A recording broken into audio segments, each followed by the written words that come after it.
On the passenger side is two Valborn 270 amp hours of batteries, giving me a total of 540 amp hours. I have a 3000 watt inverter. All the components are Victron components. On the roof, I have 780 watts of solar. I have a dual alternator on the Ford, which allows me to also charge the batteries while running. I have short power hookup if needed. On the driver's side, over the wheel well, is my fresh water tank. I have a 4-gallon hot water heater and a water pump. I have a max air fan that will blow air in or out depending on my settings. It has a thermostat control that will turn on automatically. If it gets too hot, I can set. It will automatically raise the lid when powered on and lower the lid when powered off.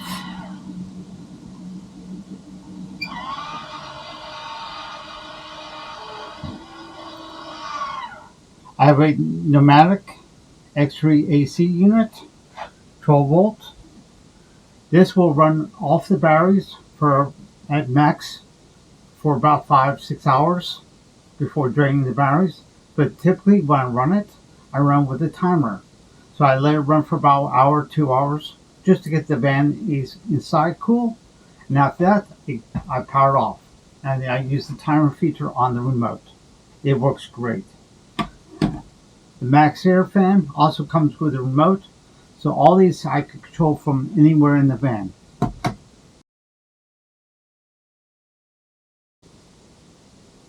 The bed is set up in this current configuration as a single person bed. I will sleep east-west, but when I have a guest or my wife is coming with me, I can fold this bed all the way out and put a second mattress here, and it gives me 6 feet, 72 inches from front to back. So 2 of us are sleeping this way, north-south. This prevents anyone from falling over each other during the night if they have to use the bathroom. This has worked out incredibly well, and it's easy to set up in either way. This is my shower system. I have a separate tiny toilet. I chose not to do any composting toilet or black water tank. Under the van is a 20-gallon gray water tank on the driver's side and a 16-gallon gray water tank on the passenger side. This shower has a light built in that's dimmable. Obviously hot water and cold water shower head and a sliding shower curtain. This is my kitchen. I have an induction stove top, a sink with a raisable head that could collapse down if I'm not needing it. The nozzle comes out 5 feet, so I can use it as an external shower if I need to. I have a Dometic 75-liter refrigerator freezer. I can program each chamber to be anything I want. I have all my controls for my kitchen right here. I have a second set of lights switches on the far side that will turn the overhead lights on. All lights, including the under cabinet lights, are dimmable by just holding the switch in. I have a microwave on this side and tons of storage. All the overhead cabinets are fitted with IKEA soft closing hinges. So if I close them, it automatically makes a very nice fit. The doors will lock, which prevents any openings while I'm traveling. All the cabinetry is made with 1010 extruded aluminum and is physically bolted to the frame of the van. All the cabinetry down below is also made out of the extruded aluminum and also bolted. Everything is bolted to the frame, making a very solid van.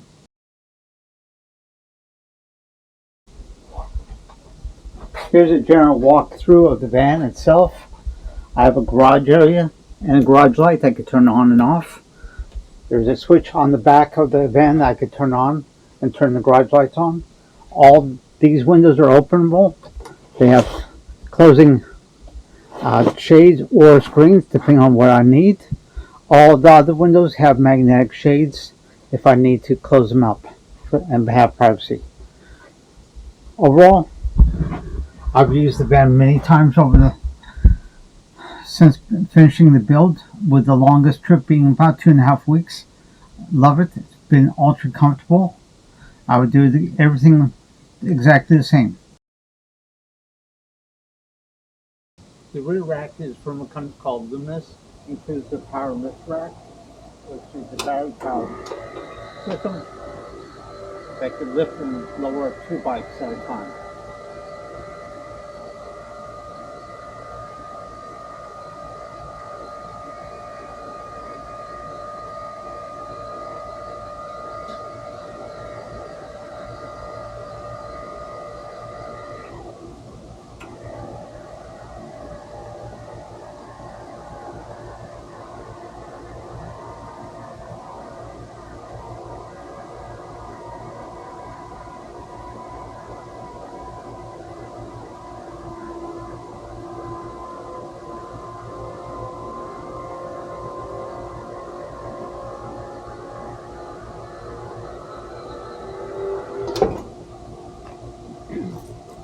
The rear rack includes a ladder to the roof if I need to climb up, a spare tire holder, equipment box for anything I want to hold,